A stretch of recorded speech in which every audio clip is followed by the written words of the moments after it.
आपने कभी सोचा है कि एक दिन आप अपने बच्चों की स्कूल की फीस क्रिप्टो से भरेंगे या किराने की दुकान से चीनी क्रिप्टो से खरीदेंगे? Well, let me tell you, ये सब पॉसिबल है। नमस्कार। क्या आप भी हर जगह bitcoin, crypto currency, digital wallet जैसे शब्द सुन सुन के थक चुके हैं मगर समझ नहीं पाए कि आखिर ये है क्या? डोंट वरी, मैं पलक यादव आपको बताऊंगी कि आखिर ये क्रिप्टो क्या है। जी के डिजिटल शो में हम बात करेंगे आज डिजिटल मनी की। पर सबसे पहले जानते हैं कि ये पूरी क्रिप्टो की दुनिया आखिर आई कैसे। सबसे पहले था बार्टर सिस्टम, जैसे गेहूं के बदले जूते, आम के बदले सेब या नमक के बदले चाय। मगर क्योंकि ये सिस्टम में बहुत सी दिक्कत थी, जैसे कोई आम के बदले सेब ना ले तो फिर मुद्राओं का इस्तेमाल शुरू हुआ। सोने के, चांदी के, तांबे के और भी तरीके के सिक्के इस्तेमाल होने लगे।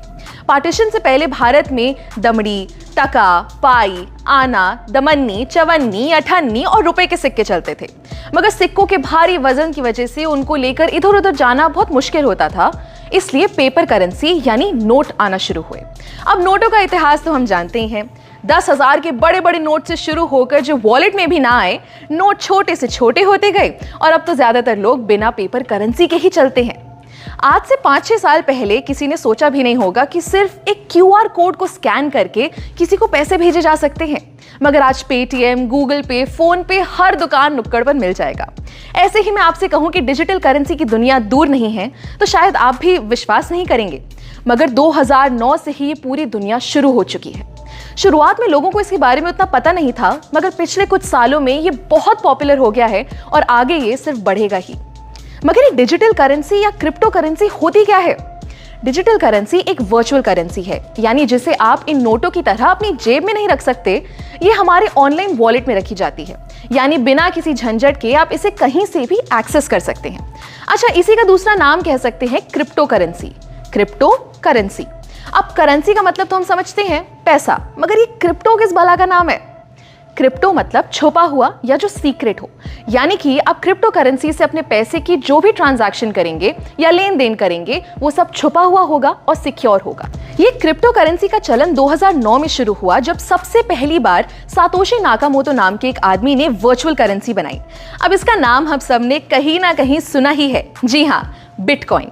बिटकॉइन आज की डेट में इतनी बड़ी क्रिप्टो करेंसी बन चुकी है कि आप मानेंगे नहीं कि कई बड़ी बड़ी कंपनीज आज बिटकॉइन से पेमेंट्स लेती हैं।